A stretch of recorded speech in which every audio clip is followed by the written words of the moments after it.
Friends, welcome to English speaking with Sara. तो friends, आज मैं आपको बताने जा रही हूँ वुड बी का यूज़, वुड हैव का use and would have to का यूज़।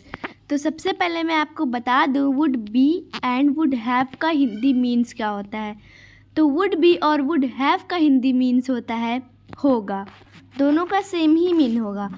और वुड हैव टू का मीन्स होता है हिंदी में यह हो गया होता, या हो गया होता।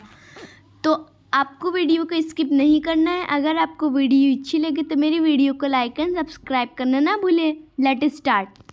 तो सबसे पहले हम लोग पढ़ेंगे वुड बी का यूज़। इसका अर्थ यानी इसका मीन्स है कि किसी काम को वर्तमान में कर रहा होगा, ऐसा आप अंदाज़ा लगाते हैं परंतु आपको पक्का नहीं पता होता। मीन्स कि आप कोई काम वर्तमान में कर रहे होंगे लेकिन आपको अंदाज़ा नहीं है कि वह पक्का पता होगा कि नहीं, कर रहा होगा कि नहीं। Rules and structures: subject plus would be plus verb fourth form plus object. For example, वह सो रहा होगा। देखिए, ये अंदाज़ा लगा रहा है, ये उनको पक्का नहीं है कि वो सो रहा होगा कि नहीं। He would be sleeping, he would be sleeping. Radha गाना गा रही होगी।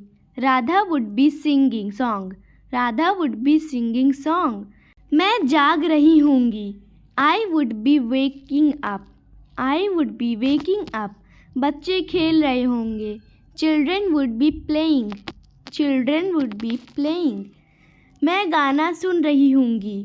I would be listening song, I would be listening song. हम खेल रहे होंगे। We would be playing, we would be playing. Okay, तो ये थे वुड बी का प्रयोग with structures, rule and examples. Now I am explain you would have use. Okay, यहाँ पर इसका अर्थ हम एज अ कंडीशनल सेंटेंसेस कि कोई किसी काम को कर चुका होता या किसी ने काम को कर लिया होता। फॉर एग्ज़ाम्पल, मैं उसके साथ वहाँ जा चुका होता। Okay, I would have gone there with him, I would have gone there with him। वह कड़ी मेहनत करके यह परीक्षा पास कर लिया होता। He would have passed this examination by doing hard work, he would have passed this examination by doing hard work। मैं अपने दोस्तों के साथ यह मूवी देख लिया होता। I would have watched this movie, I would have watched this movie। पिताजी ऑफिस जा चुके होते। Father would have gone to office, Father would have gone to office। वे हमसे इस बारे में बात कर लिए होते। They would have talked to us, They would have talked to us। ये था would have का प्रयोग। अब मैं आपको बताने जा रही हूँ would have to का प्रयोग। जिस हिंदी वाक्य की क्रिया के अंत में ना पढ़ता रहा होगा, ओके, उस क्रिया का अनुवाद मतलब मीन्स वुड हैव टू में होगा। सभी सब्जेक्ट के साथ वुड हैव टू का यूज़ किया जाता है।